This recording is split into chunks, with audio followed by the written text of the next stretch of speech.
ప్రధాన ప్రసంగం రామాయణం ఆద్యంతం మొల్ల రామాయణంలోని విశేష అంశాలను ఎత్తి చూపుతూ సుమారుగా 35-40 నిమిషాల ప్రసంగం చేసిన మిత్రుడు గజేందర్ రెడ్డి గారు ఈ సంస్థకు వెన్నుదన్నుగా ఉంటూ కార్యక్రమాలకు తోడుగా నిలుస్తున్నటువంటి బొమ్మగంటి కిషన్ గారు, అనర్గళ వ్యాఖ్యాన స్త్రీ అనంతోజుల పద్మశ్రీ, చాలా సందర్భాల్లో చాలా ఔచిత్యవంతంగా వ్యాఖ్యానం చేస్తూ ఉంటుంది. ఎదురుగా ఉన్న కవయిత్రులు అనిత, వాణిశ్రీ, శశికిరణమయ్యి, ఇంకా కొందరు వెనుక ఉన్నారు. వాళ్ళందరూ ఈ కార్యక్రమానికి చేసిన కవి, పట్టణంలో ప్రముఖ చార్టర్డ్ అకౌంటెంట్ ద్రోణాచార్యులు గారు ఒక కవిగా వచ్చిన సాహిత్యవేత్త, అట్లే మొల్ల పురస్కార గ్రహీత ప్రముఖ కవి అన్నవరం దేవేంద్ర గారు, మా ఆత్మీయ మిత్రులు, జైత్యాల కరీంనగర్ 2 కళాశాలలకు ప్రాచార్యులు, పండితులు, కవి అరుపుట రామకృష్ణ గారు, కవి లక్ష్మయ్య గారు, డాక్టర్ కవి లక్ష్మయ్య నిత్య పద్య కవి, ఇంకా చాలామంది కవులు, పండితులు ఉన్నారు. గాజు నాగభూషణం గారు ఉన్నారు. నాకు ఇక్కడ నుంచి కొందరు కనపడతలేదు. మా విలాసాయం రవీందర్ ఉన్నాడు. ముందర ఆంజనేయుని వలె గుండు రమణయ్య గారు ఉన్నారు. గంగుల శ్రీకర్ ఉన్నాడు. అందరికీ పేరు పేరున నమస్కారం. నేను ఇందాక చదివిన పద్యం మొల్ల రామాయణంలో మొల్ల రాసిన మొదటి పద్యం. మొల్ల ఎప్పటి కాలం అనే విషయాలు చర్చనీయాలుగానే సాగినాయి. మన్మసిద్ధిరాజు కాలంలో మొల్ల రామాయణం రాసింది. మొదట వచనంలో రాసింది, తర్వాత పద్యంలో రాసింది. పద్యంలో రాసిన రామాయణాన్ని మన్మసిద్ధిరాజుకు వినిపించడానికి వెళితే ఆ సభలో ఉన్నటువంటి పండితులందరూ కూడా మొల్ల కులాన్ని బట్టి మొల్ల కుమ్మరి మొల్ల, ఆతుకూరి కేసన అని ఇంటి పేరుతోటి కేసన, కులం కుమ్మరి, ఒకటి తక్కువ కులము, రెండవది స్త్రీ. ఆమె రాసిన రామాయణం అంత గొప్పదనుకుంటున్నారా అని పండితులందరూ అన్నారని మన్మసిద్ధి వాళ్ళందరి ఎదురుగా గౌరవించక చాటుగా మళ్ళీ పిలిచి ఆమెకు కావలసినటువంటి అన్ని సౌకర్యాలు, ఆమె జీవితానికి అవసరమైనటువంటి అన్ని ఏర్పాట్లు చేసినాడు అనే ఒక కథనం ఉంది. సరిగ్గా అప్పుడే భాస్కర్ రామాయణం రాసినాడు అని భాస్కర్ రామాయణాన్ని మెచ్చుకున్నారు, మొల్ల రామాయణాన్ని నొచ్చుకున్నారు అని అప్పటి ఒక కథ. ఈ చారిత్రకమైనటువంటి కొన్ని ఆధారాలుగా చెప్పినటువంటి కథలు. అప్పుడు కాదు, మొల్ల ఎప్పుడున్నది అంటే తెనాలి రామకృష్ణుని కాలంలో ఉన్నది అని కూడా కొన్ని కథలు ఉన్నాయి. తెనాలి రామకృష్ణుడు 16వ శతాబ్దంలో ఉన్నాడు. అట్లా ఉన్నాయని చెప్పడానికి వాళ్ళిద్దరి మధ్య జరిగిన ఒక సంఘటన, ఒక సన్నివేశాన్ని చెప్తారు. మొల్ల ఎంత తెలియగలది, ఎంత పండితురాలు అని చెప్పడానికి ఒక ఉదాహరణ మనకు బాగా ఉపయోగపడుతుంది. మొల్ల ఒకసారి దారిలో నడుచుకుంటూ వెళుతూ వెంబడి ఒక కుక్క పిల్లను, చేతిలో ఒక కోడి పెట్టెను తీసుకొని పోతున్నది. ఆ తెనాలి రామకృష్ణుడు ఎదురుబడి కొంటేవాడు కనుక కావాలని ఈ ముళ్ళను ఏదన్నా పరిహాసం చేయాలి, అవమానించాలనుకుని 1 రూపాయి ఇచ్చదను కుక్కనిచ్చదవా, 1 రూపాయి ఇచ్చదను పెట్టనిచ్చదవా అన్నాడు. ఈ మాటల్లో 2 అర్థాలు వచ్చేటట్టు అన్నాడు కొంటేవాడు కనుక. అప్పుడు ఆ మొల్ల ఏమన్నది అంటే, నీవు ఎంత ఇచ్చినా నీకు అమ్మను కదా అన్నది. నీవు ఎంత ఇచ్చినా నీకు అమ్మను కదా అన్నది. అంటే I don't want to cell for you. రెండవది, నేను నీకు అమ్మను, నీకు బుద్ధి ఉందా ఇట్లా అనడానికి, నేను నీకు అమ్మ వంటి దాన్ని అమ్మను. ఇట్లా 2 అర్థాలు వచ్చేటువంటి సమాధానం చెప్పింది అని ఇవి కూడా చెప్తారు. అంటే బహుశా 16వ శతాబ్దమా 15వ శతాబ్దమా అనేటువంటిది ఇదే విధంగా తేల్చలేదు, ఇప్పటికీ కూడా తేల్చలేనటువంటి చర్చగానే ఉంది. కానీ ఆ ప్రాంతం ప్రబంధాలు రాస్తున్న కాలం.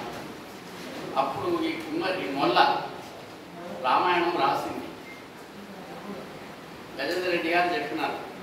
ఎందుకు రాసింది అంటే పోతన్న వలె ఆమె కూడా చెప్పుమని రామచంద్రుడు చెప్పించిన అని చెప్పుకున్నది ముందే.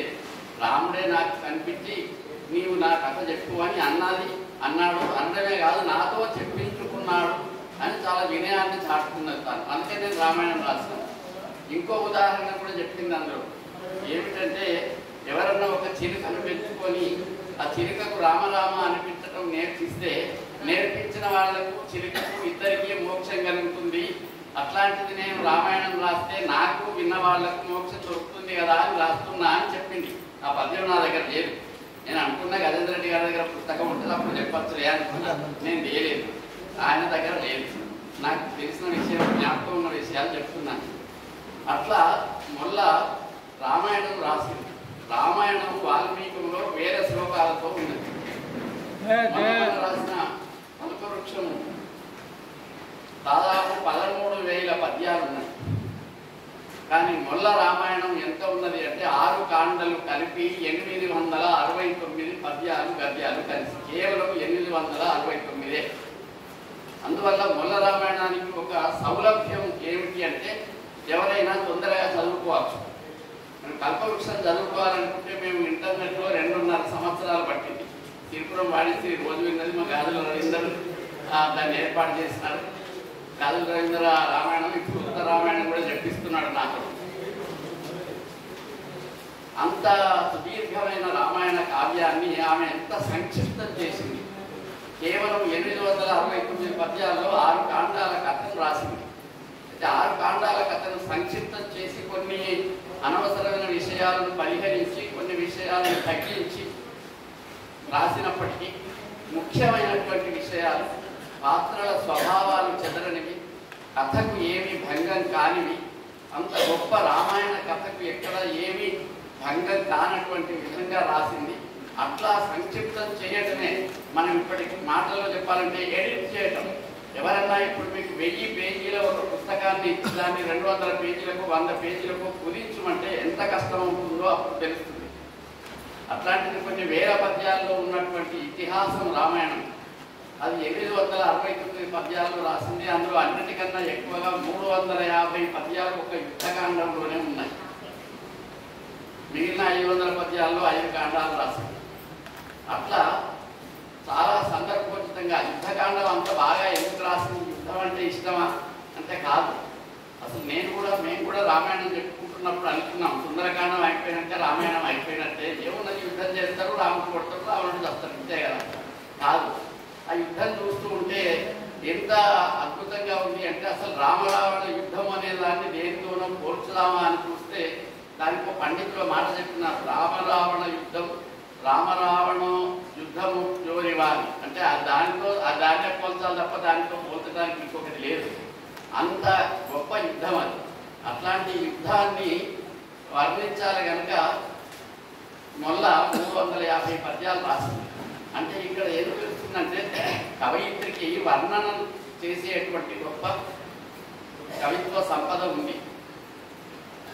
ఆమె ఇంకా కొన్ని మాటలు మొదట్లో అవతారికలో ఒక 10-15 పద్యాలు చెప్పుకున్నది. 15-16 ఉన్నాయి, ఎక్కువ లేవు వచనంతో కలిపి. అందులో ముఖ్యమైన విషయాలు దాని పూర్వ కవులను సూచించింది, సంస్కృత కవులను.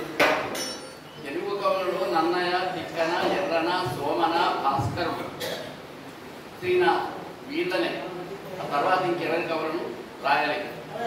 జనాల రామకృష్ణ కాలంలో ఉంటే పెద్దలను ఇంకెవరినో వాళ్ళని ఎవరి పేరు అయితే తలచలేదు. అంటే పూర్వ కవులను తాను చదువుకున్నది అనడానికి ఈ పేరు చెప్తున్నాను. రెండవది గజేంద్ర రెడ్డి కూడా చెప్తున్నాడు. దేశీయ పదములు, తెలుగులు, సాంస్కృతికములు, సమాసములు, ప్రాజ్ఞుల శబ్ద వితతి, ఈ అలంకారం, శయ్యలు, చాటువులు, ప్రబంధములు, రీతులు ఇవన్నీ ఏమీ తెలియని దానా అని ఒక పద్యం చెప్తుంది. ఇవన్నీ చెప్పింది అంటేనే అవన్నీ తెలుసునని అనుకోవాలి. కానీ తెలియదని చెప్పుకోవడంలో ఉద్దేశం ఏంటంటే ఆమె వినయమని అనే నాకు అన్ని తెలుసు అని గర్వంగా చెప్పుకోవాలి. ఇప్పుడు ఏం తెలియని వాళ్ళు అన్ని తెలుసు అని గర్వంగా ఉంటున్నారు. అప్పుడు అన్ని తెలిసిన వాళ్ళు ఏమి తెలియదని వినయంగా ఉండేవాళ్ళు.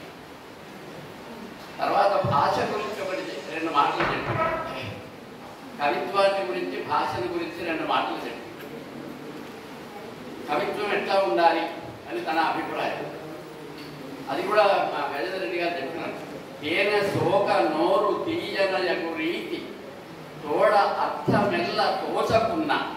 అంటే మనం చదువుతూ ఉంటే వెంటనే మనకు అర్థం తోచాలి. ఎందుకంటే తేనె నాలుకకు రాసుకోగానే తీయగా వస్తుంది, కానీ ఇవాళ రాసుకుంటే రేపు తీయగా వస్తుందా?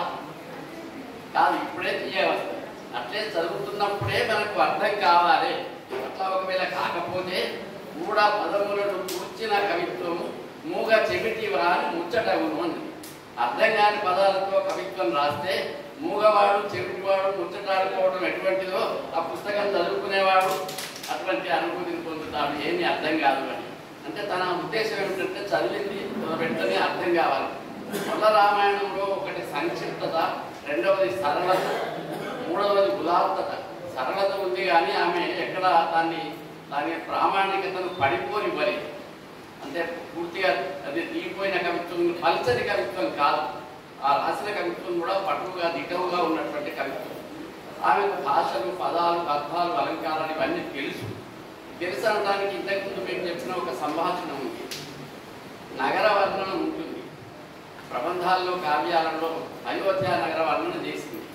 ఆ నగర వర్ణన చేస్తూ నగరంలో ఉన్నటువంటి 4 కులాల వాళ్ళను, అక్కడున్న వారకాంతలను గురించి కూడా రాసింది. అది పాతకాలంలో ఉండే పద్ధతి. అంటే దీన్ని బట్టి మనం సామాజిక అధ్యయనం ఎవరైనా చేయాలనుకుంటే పాతకాలంలో నగరాలలో వీళ్ళు ఉండేవారు అని, ఉండటమే కాదు వాళ్ళను తక్కువగా చూసేవాళ్ళు కాదు, అందరిలో వాళ్ళు కూడా గౌరవింపదగిన వాళ్ళు అనే అర్థం అనుకోవాలి మనం. లేకపోతే వాళ్ళని ఎందుకు ఎత్తుకోవాలి? కానీ ఆ రాసింది ఎట్లా రాసింది అనే దాన్ని మనం ఇక్కడ విచక్షణ చేయాలి.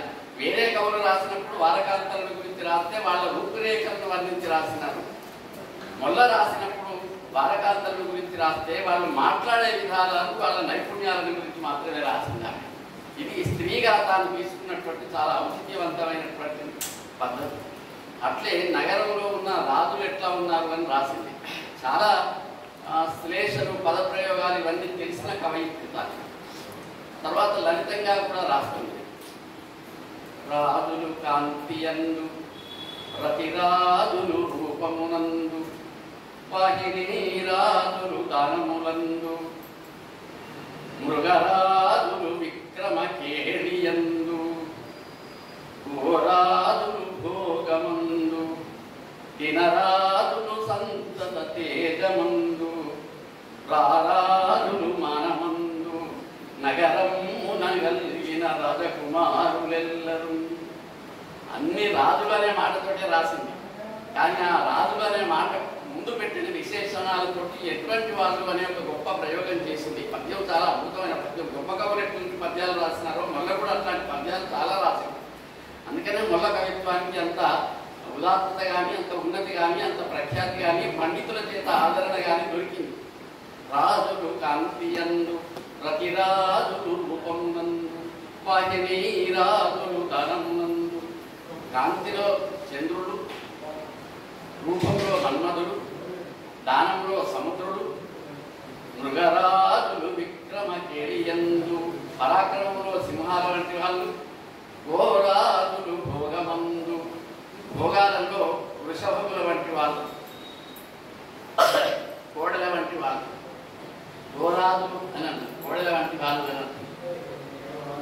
దినరాజులు సంతత తేజమందు, తేజం ఉండటానికి దినరాజులు సూర్యుడు అని. ఇట్లా రాజకుమారులు ఎన్ని రకాలుగా ఉన్నారు అనేది రాజులు అనే ఒక పద్యంతోనే రాసింది. పద్యం యొక్క శిల్పాన్ని మనం గమనించాలి. ఇట్లా చాలా అందమైనటువంటి పద్యాలు ఇందులో చాలా ఉన్నాయి. కొన్ని గజేంద్ర రెడ్డి గారు కూడా చెప్పినారు. ఆ పడమటి సూర్యుడు కుంకటాన్ని గురించి తాను కూడా దాన్ని చెప్పినాడు. సూర్యుడు వర్ణనలు నగర వర్ణన కాక చంద్రోదయము, సూర్యాస్తమయము, సూర్యోదయము, నగరము ఇట్లాంటి చాలా సందర్భాల్లో చేసినటువంటి వర్ణనలు ఉన్నాయి. మంచి వర్ణనలు చేసింది. ఇన్ని తక్కువ పద్యాల్లో ఇంత రామాయణాన్ని రాస్తూ కూడా మంచి వర్ణనలు కూడా చిన్న పద్యాల్లో రాసింది. అది పగలు ప్రాగ్భాగమున నుండి గగనమందు, పగటి వేళ తూర్పు నుంచి ఆకాశంలో చరమ దిశకు చేయు శ్రమము వలన చెమట పట్టినట్టి చెమట పట్టిన మేను స్నానము చేయ కరణి దివాకరుడు పశ్చిమాద్రిముఖి అని. చెమట పడితే స్నానం చేయాలని ఎట్లా అనిపిస్తుందో అట్లా పగలంతా ఆకాశంలో ప్రయాణం చేసి చేసి చేసి చెమట పట్టినట్టు అయిపోయి పడమర అనేటువంటి సముద్రంలో మునిగినట సూర్యుడు. ఇది భావన. అట్లే వెన్నెల గురించి చాలా అద్భుతంగా రాసింటారు.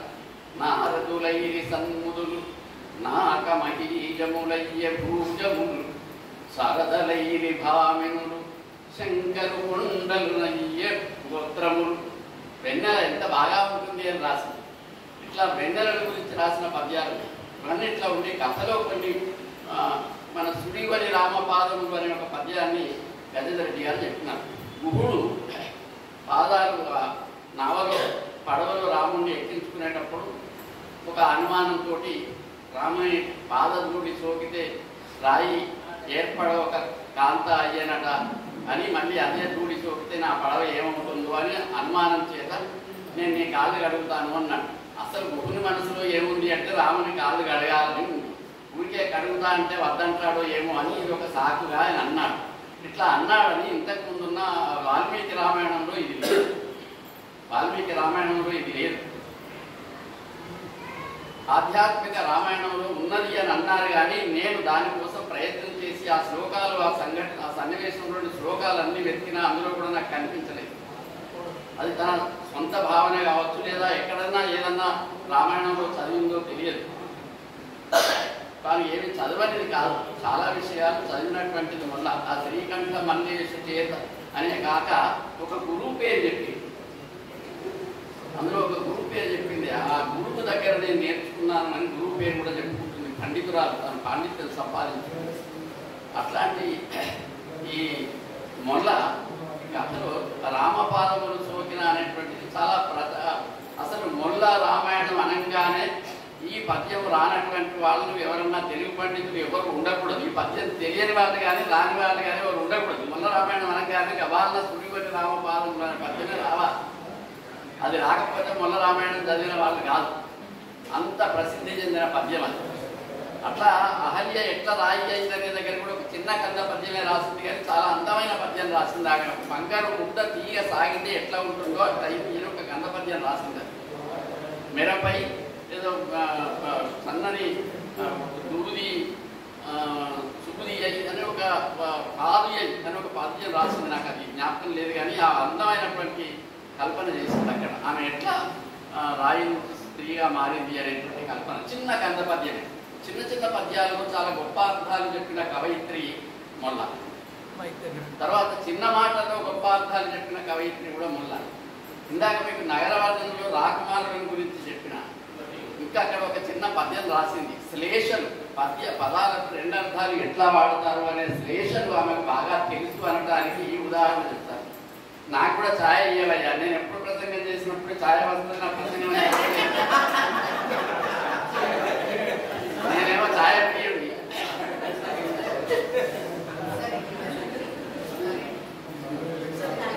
ఆ నగరంలో కవి బుధ గురు మిత్రాదులు, కవి బుధ గురు మిత్రాదులు, కవి బుధ గురు మిత్రాదులు. అక్కడ ఏం చేస్తారంటే వాళ్ళు అర్చనులందరూ సురపురిలో అర్చనులందరూ చదివి అనిపిస్తుంది.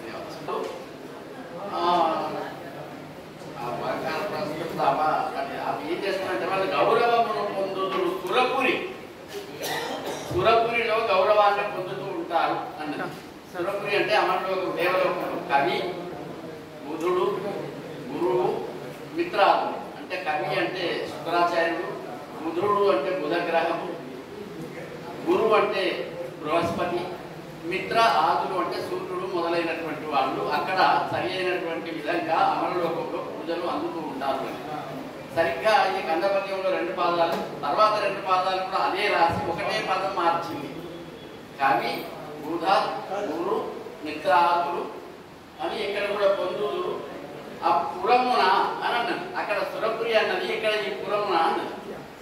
అక్కడ దేవలోకంలో అర్చనలు పొందుతున్నారు, అర్చింపబడుతున్నారు. ఇక్కడనేమో ఇక్కడ కవి అంటే కవులే, బుధ అంటే పండితుడు, గురు అంటే గురువులు, మిత్రాదులు అంటే స్నేహితులు మొదలైన వాళ్ళు. అవే పదాలను అక్కడ వాడింది, దేవతలు అక్కడ వాళ్ళే పొందుతున్నారు. అదే పదాలను వాడి ఇక్కడ రాసిందంట. పదాలకున్న శ్లేషార్థాలను సాధించింది కనుక పండితురాలు. చాలా చిన్న పద్యమే కానీ పద్యాల్లో చాలా శిల్పాలు చమత్కారాలను చేసి చూపించినటువంటివి ఎన్నో ఉన్నాయి. పడవలో ఎక్కేటప్పుడు కల్పవృక్షంలో ఒక విషయం జ్ఞాపకం చేస్తానని బాగా సమయం ఇస్తున్నాను. రామ, నీ వెంట ఉన్న ఈ పసుపు ముద్ద కోసము ఒక పీట పెట్టిన మీ ఇద్దరు వచ్చి ఇక్కడ ఎక్కి కూర్చోండి అంటాడు. అప్పుడు రాముడు నవ్వుతాడు, అది పసుపు ముద్ద కాదయ్యా, నా భార్య సీత అంటాడు. అంటే గురునికి ఆమె ఎట్లా కనిపించింది అంటే పసుపు ముద్ద, బంగారు బొమ్మ ముద్ద అట్లా కనిపించింది. అంటే ఒక్కొక్కరి కవి కల్పన ఊహ ఎట్లా ఉంటుంది అన్నమాట. ఈ మొల్ల రామాయణంలో కూడా ఇట్లాంటివి చాలా ఉన్నాయి. ఆ మాయలేడి ఉంటుంది. మాయలేడి ఎట్లా ఉంది అని ఒక కందపద్యాలు రాసింది. కందపద్యాలు బాగా ఉన్నాయి. సీసపద్యాలు, కందపద్యాలు చాలా గొప్పగా రాసింది మొల్ల. ఒడలెల్లను బంగారం, ఆ లేడి ఎట్లా ఉంది అంటే ఒడలెల్లను బంగారం, ఆ పొడవులెల్ల రత్న సమితి పొందికాయ, దాని పొడవంతా అట్లా ఉంది. ఆ నడలెల్లను, దాని నడకలెల్లను ఒక విధంగా ఉన్నాయి, ఆ నడక అంతా వేరే విధంగా ఉంటుంది. లక్ష్మణుడు గుర్తుపడతాడు, అన్నా ఇది అసలు లేడి కాదు, దాని నడక వేరే ఉంది, దాని చూపు వేరే ఉంది, దాని మూతి గడ్డి దగ్గర ఉంది, దర్భ దగ్గర ఉంది, కానీ అది వేస్తలేదు, మూతి కిందికి పెట్టి అన్ని చూస్తున్నది, ఇది ఏదో దొంగలేడి అని లక్ష్మణుడు చెప్తాడు. రాముడు కూడా కావచ్చని అనుకుంటాడు, కానీ సీత వినదు.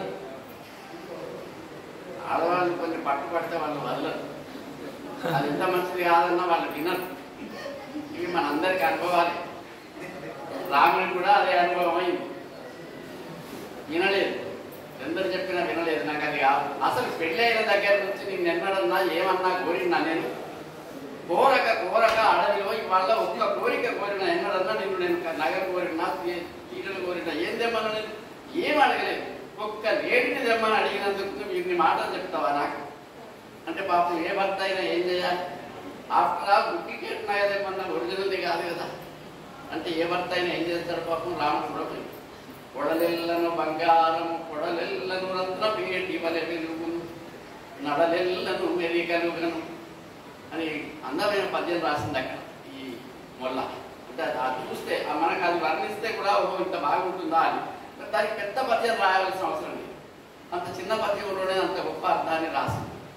అట్లా చాలా సందర్భాల్లో గొప్ప విశేషాలను కూడా చిన్న చిన్న పదాలలో, చిన్న చిన్న పద్యాలలో చాలా అద్భుతంగా మొల్ల చెప్పుకుంటూ పోయింది. కనుక రామాయణంలో మనకి ఎక్కడ లోపము కనిపించదు, అంత తక్కువ రచనలో లోపము కనిపించదు, తక్కువ అనిపించదు. అందుకనే చాలా మంది మొల్ల రామాయణం చదవడానికి ఇష్టపడతారు, ఎందుకంటే తొందరగా చదువుకోవచ్చు, తొందరగా అర్థమైపోతుంది కూడా.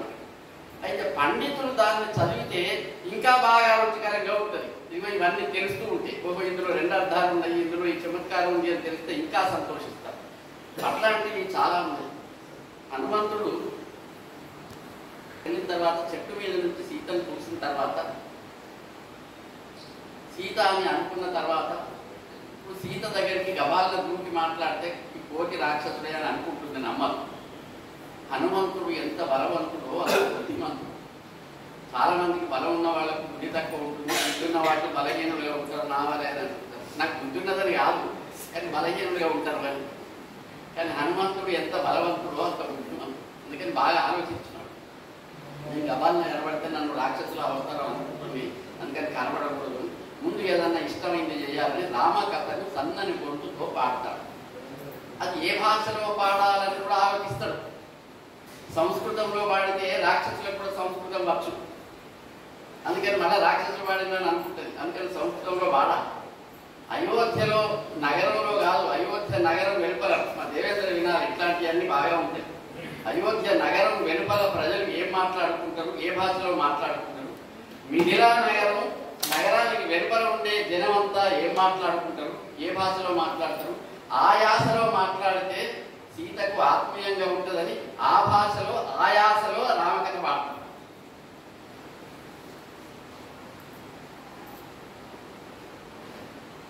ఎదురుగా దిగుతాడు. ఇయ్యంగానే మొదట ఏం మాట్లాడాలి, గవాలన ఏం మాట్లాడాలి మొదట. హనుమంతుడు సీతకు తెలియదు. సీత ఈమె అని హనుమంతుడు నిశ్చయించుకున్నాడు తప్ప ఇంకా మాట్లాడి తెలుసుకోలేదు. ఇది సన్నివేశం చాలా గంభీరంగా ఉంటుంది. మనకు కథ పాతది కానీ సన్నివేశం చాలా గంభీరంగా ఉంటుంది. అప్పుడు హనుమంతుడు ఏమన్నాడంటే మొల్ల రాసింది చెప్తాను. మొల్ల అక్కడ ఏమన్నది అంటే, ఉన్నాడు లెస్స రాఘవుడు గురుగగిరానున్నాడిదే కపుల గూడి నేను తోడుకొని పోనున్నాడము నమ్ము సీత. మొట్టమొదటి ఏం చెప్పాలంటే, మీ భర్త క్షేమంగా ఉన్నాడు. సీత స్వభావాన్ని బట్టి ఆయన ముందు మంచి, ఆయన క్షేమంగా ఉంటే కదా వచ్చి నన్ను తీసుకుపోయేది. అసలు ఆయన ఎట్టున్నాడో తెలియకనే ఇప్పటికి 10 నెలల నుంచి. అందుకని అది ముందు చెప్పాలి. ఉన్నాడు లెస్స, మొదలైతే ఆ మాట చెప్తున్నాడు. ఉన్నాడు లెస్స రాఘవుడు కపుల గూడి గురుగది రానున్నాడు. ఆ కూతురుతో ఊడి వేగంగా రానున్నాడు. నేను తోడుకొని పోనున్నాడు నమ్ము సీత. ఇది మొన్న చెప్పిన మాట. అంటే ఇంత చిన్న గంధ పద్యంలో ఆ సరిగ్గా ఆ సందర్భంలో ఏది చెప్తే సరిపోతుందో అది చెప్పు. సీత నువ్వు చెప్పినంత బాగానే అనిపిస్తున్నది కానీ నాకు ఇంకా నేను నమ్మబుద్ధి అవడం లేదు. అసలు నువ్వు రాముడిని చూసినావో చూడలేదో నాకు తెలియదు. ఎవరన్నా చెప్పంగా వీళ్ళు కూడా ఈ కథ నువ్వు చెప్పవచ్చు. అందుకని నువ్వు నిజంగా రాముడిని చూస్తే ఆయన ఎట్లుంటాడో చెప్పు అని సీత ప్రశ్నిస్తుంది. వాల్మీకి రామాయణంలో కూడా ఉంది, అన్ని రామాయణాలలో ఉంది. అక్కడ రాముని వర్ణన కూడా చాలా గొప్పగా ఉంది. అంత గొప్ప వర్ణనను మొల్ల ఒక్క సీస పద్యంలోనే రాసింది. అది కూడా తను ఒక పంక్తి చదివినాడు. నీలమేఘఛాయ పోలు దేహము వాడు ధవళాబ్జపత్ర నేత్రములవాడు కంబు సన్నిభమైన కంఠంబు గలవాడు చక్కని పీన వక్షంబువాడు పిన్ననై కల్పట్టు దీర్ఘబాగులవాడు ఘనమైన దుందు విశ్వనమువాడు పద్మరేఖలు గల్గు పదయుగములవాడు బాగైన ఎట్టి గుల్పములవాడు కపట మెరుగని సత్యవాక్యములవాడు రమణి రాముడు శుభలక్షణములవాడు. ఇంతవరకు రాముని వర్ణించింది. పక్కన లక్ష్మణుడు ఉన్నాడు కదా, ఆయన చెప్పాలంటే ఎక్కువ చేసి పద్యం రాయాలి.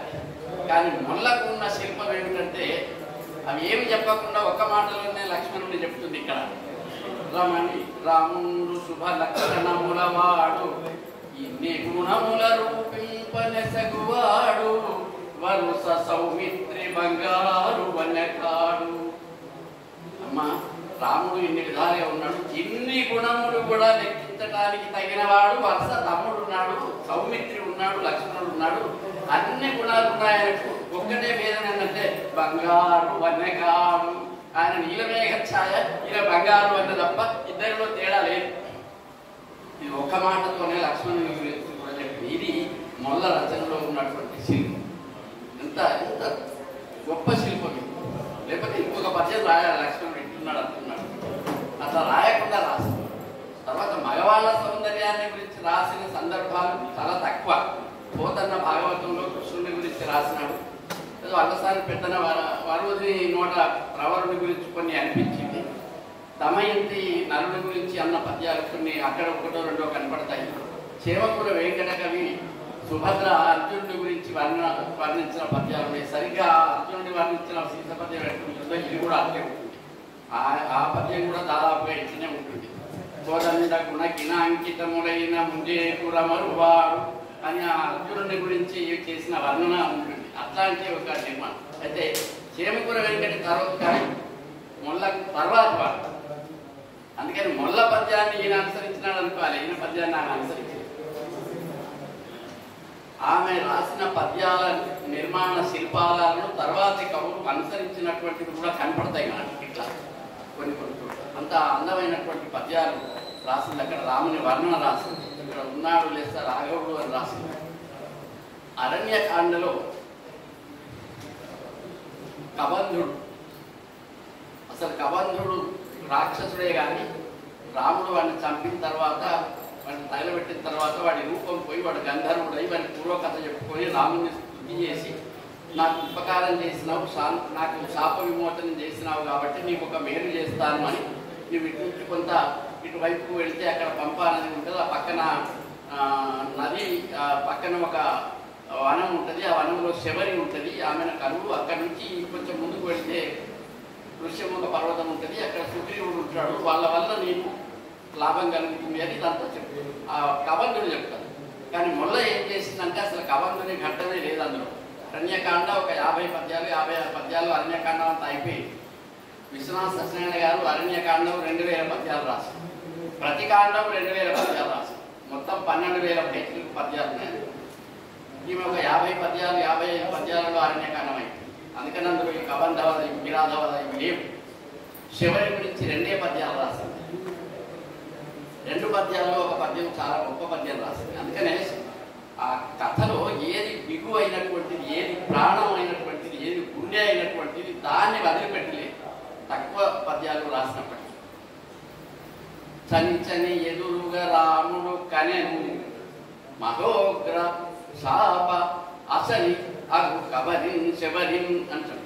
అంటే చాలా పాపాలు అనేటువంటి ఒక కొండ ఉంటే దాని మీద పిడుగుపాటు పడితే ఎట్లా ఉంటుందో అన్ని పాపాలను కూడా పోగొట్టగలిగినటువంటిది అయిన శబరిని చూసినాడు అని.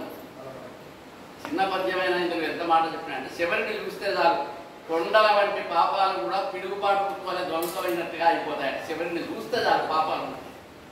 అట్లాంటి శబరిని చూసినాడు రాముడు.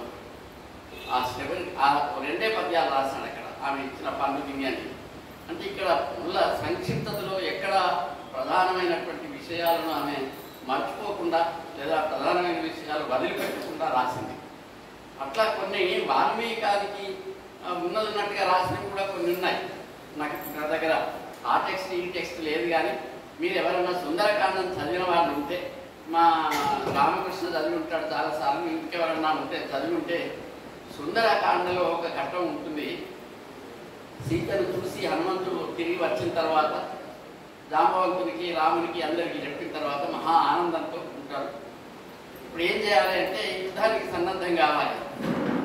అప్పుడు కొందరు పెద్దవాళ్ళు ఏమంటారంటే, పాపం వీళ్ళు ఎంతో కాలం నుంచి సీత కోసం తిరుగుతూ ఈ వానరులంతా బాగా అలసిపోయి ఉన్నారు, వాళ్ళకి కొద్దిగా విశ్రాంతి ఇచ్చి యుద్ధానికి సన్నద్ధం చేస్తామని మధువనం అనే ఒక వనం ఉంటుంది, మీరందరూ ఆ వనంలోకి వెళ్ళి కొద్దిసేపు హాయిగా 1 రోజు 2 రోజులు విహరించడానికి అంటారు.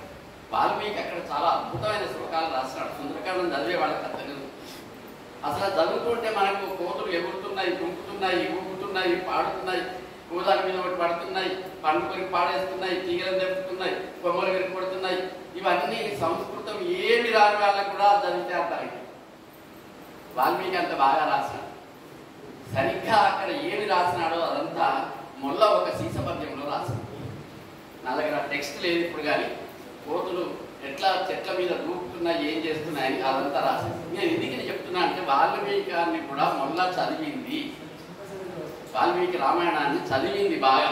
ఆమె నేను ఏం చదవలేదు. ప్రాజ్ఞుల శబ్ద విత్తతి అనేది, ప్రాజ్ఞులు అంటే పూర్వం తెలిసినటువంటి వాళ్ళ శబ్ద ప్రయోగాలు నాకు తెలియదు అని మొదట్లో చెప్పుకున్నది. కానీ ఇట్లా వాల్మీకిలో ఉన్న ప్రయోగాలు ఉన్నాయి, వాల్మీకిలో ఉన్నవి వదిలిపెట్టినవి ఉన్నాయి.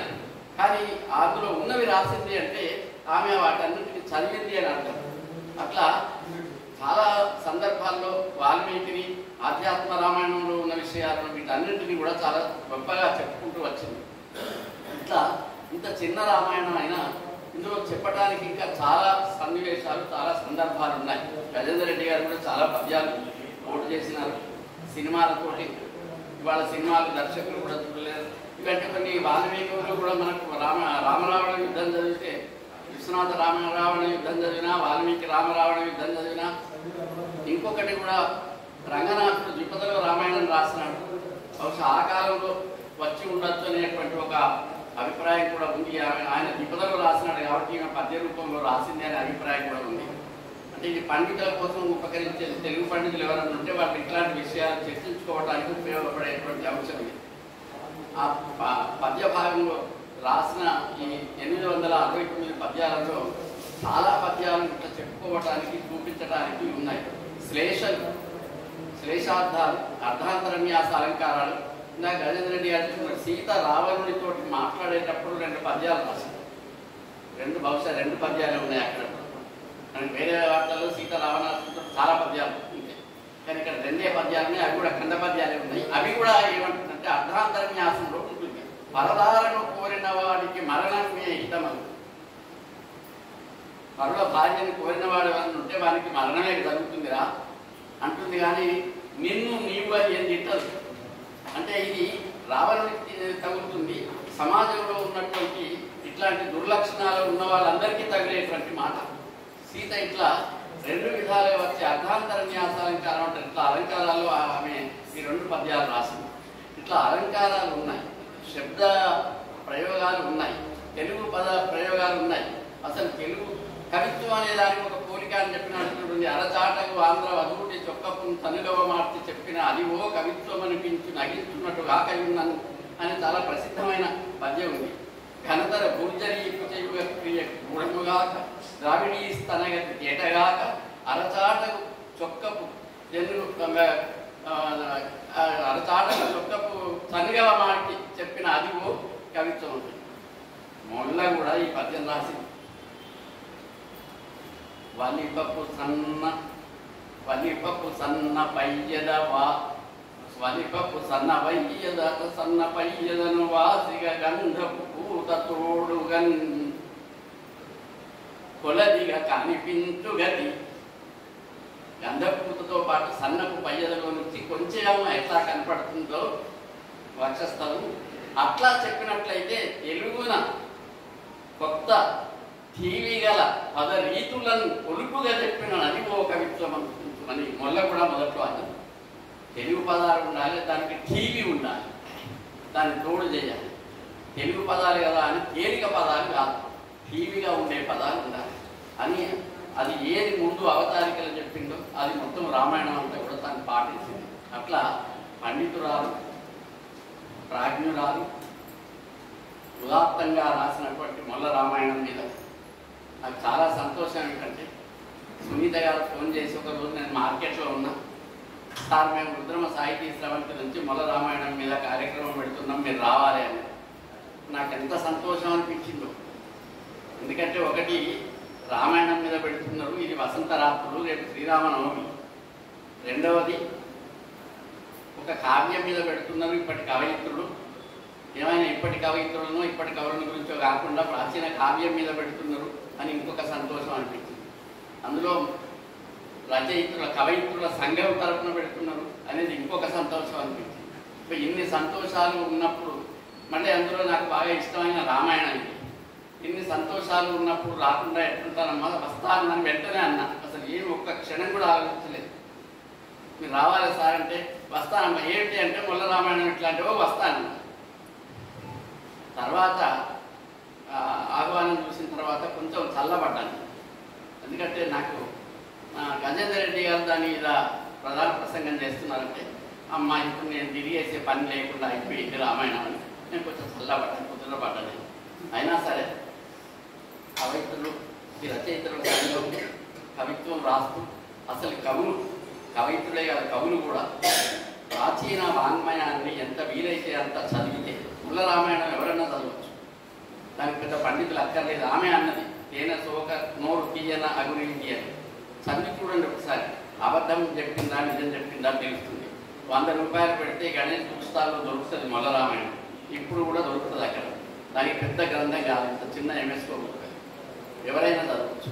అయితే ప్రాచీన కవిత్వాలను చదవటం వల్ల ఈ శబ్ద సంపద తెలుస్తుంది, ప్రయోగాలు తెలుస్తాయి, కవుల ప్రయోగాలు తెలుస్తాయి, భావాలు తెలుస్తాయి.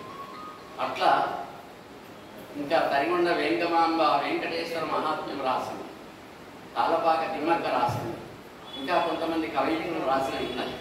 సరే ముందు పళ్ళని మొదలైనటువంటి వాళ్ళు రాసినవి ఉన్నాయి. అవి లేకపోయినా పర్వాలేదు. కవులు రాసిన వాటిల్లో ఉన్నా కానీ స్త్రీ పాత్రలు ఎట్లా ఉన్నాయి, స్త్రీల స్వభావాలు ఎట్లా ఉన్నాయి, ద్రౌపది మీద పుస్తకం రాస్తాను. ఇట్లాంటి విషయాల మీద కూడా కవయిత్రులు దృష్టి పెట్టి ఇట్లాంటి కార్యక్రమాలు పెడితే కొంచెం ఎక్కువ చర్చ చేసుకునే అవకాశం ఉంటుంది, ఎక్కువ విషయాలు తెలుసుకునే అవకాశం ఉంటుంది, తమ కవిత్వాన్ని తాము మరింత మెరుగుపరుచుకునేటువంటి అవకాశం ఉంటుందని నేను అనుకుంటున్నాను. అట్లా ఇంత మంచి కార్యక్రమాన్ని ఏర్పాటు చేసినందుకు రుద్రమ సాహితీ స్రవంతి సంస్థకు, సునీత గారికి, నిర్వాహకులకు, మిత్రులకు అందరికీ కూడా నేను అభినందనలు తెలియజేస్తూ అందరికీ శ్రీరామ కరుణా కటాక్ష ప్రాప్తిరస్తు అని ఆశిస్తూ నమస్కారాలు, ధన్యవాదాలు.